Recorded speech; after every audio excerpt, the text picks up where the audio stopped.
Hello students, welcome to our channel master Subhash Puri. आज पढ़ा अष्टम श्रेणी English approach lesson 1 only made impossible possible SGP 3। Okay, let us start. The trial was postponed for the next day. विचार बंद रहिला ता परदिन पाई। But the lawyer was terrible upset. किंतु वकील जनक बहुत दुखित अनुभव कले। He scolded the witness for giving contradictory facts. से गाली कले साक्षी द्वयंकु अलगा अलगा कथा कहिबारु। But each of the witness told that he had told the truth। किंतु प्रत्येक साक्षी कहिले आमे सत कहिथिलु। The case lost.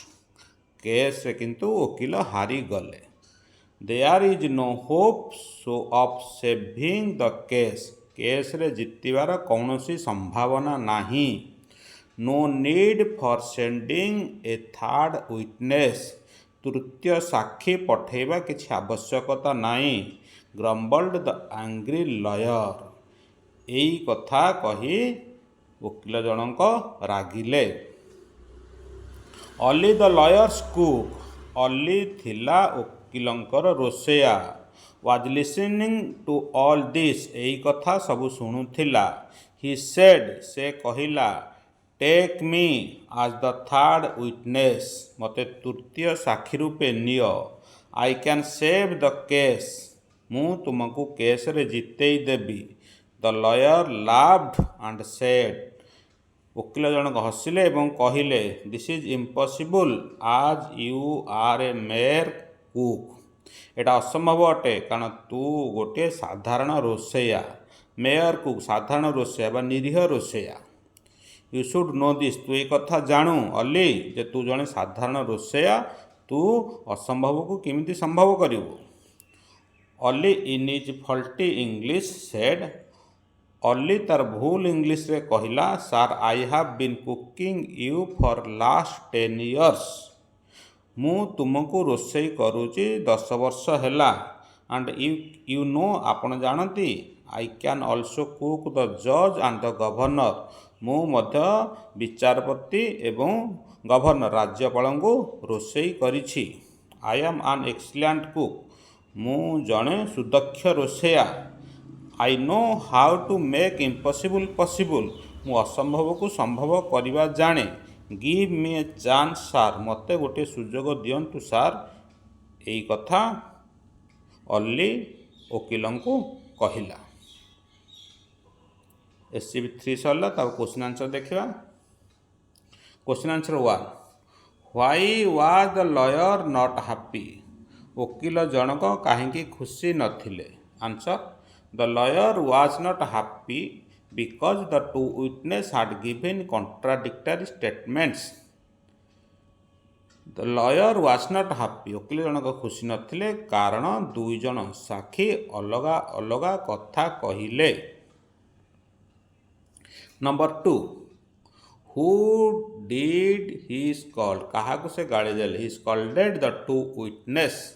दुई जन साक्षी को से गाली देले। Question number 3 what did the witness reply.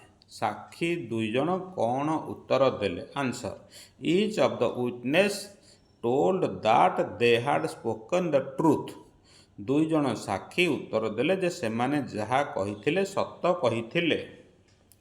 Question 4 do you believe that they told the truth how.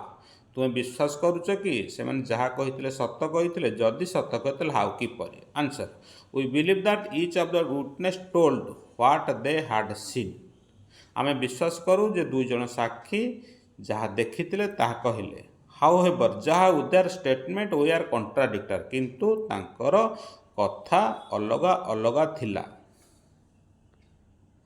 Question 5 who are the listening to all that happened. ए घटना सब किए शुणुथिला। Answer only the lawyer's cook was listening to all that had happened.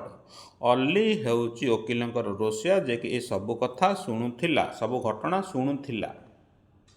Question 6 who was Ali Ali किए थिला answer Ali was the lawyer's cook Ali थिला वकीलंकर रोसेया question number 7 what did Ali say to the lawyers वकीलों को अली कौन कहला answer Ali said to the lawyer to take him to the court as the third witness to save the case Ali कहला वकीलों को तुमे ताकू तृतीय साक्षी रूपे नियो से केस रे जिते देव अली को तृतीय साक्षी रूपे कोर्ट को नियो से तुमको केस रे जिते देव question 8 did the lawyer believe him why दीटा प्रश्न अच्छे did the lawyer believe him ता अली कथारे लॉयर विश्वास कले कि व्हाई कहीं answer no the lawyer did not believe him वकील अली कथारे विश्वास कले नहीं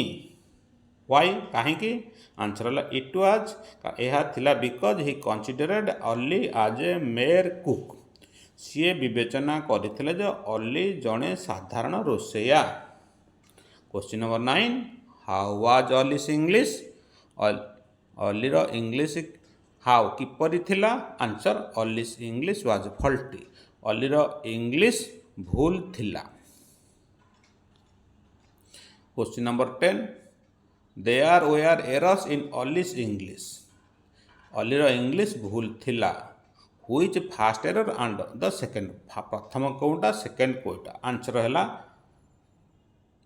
आंसर है his first error was I have been cooking you मु तुमको रांधुछि एटा भूल थिला सेकंड वाज द्वितीय थिला आई कैन आल्सो कुक द जज एंड गवर्नर मु मध्य आई कैन आल्सो मु मध्य रांधे जज एवं गवर्नर को मध्य रांधिछि next 11 did the errors change the meaning ए भूलटी अर्थ को बदली देउछि कि answer yes the errors change the meaning ए अर्थटी ए भूलटा इंग्लिश अर्थ को बदली देउछि next number 12 can you correct the errors तुम्हें भूलटा को ठीक करि परिबो कि आंसर यस आई कैन हाँ मु करि पारे ताले करेक्ट आंसर है I have been cooking for you for छाड़ी देथिला आंसर आसे एठी फॉर रहिबो I have been cooking for you first answer हम I have correct answer I have been cooking for you second correct answer I can also cook for the जज and the governor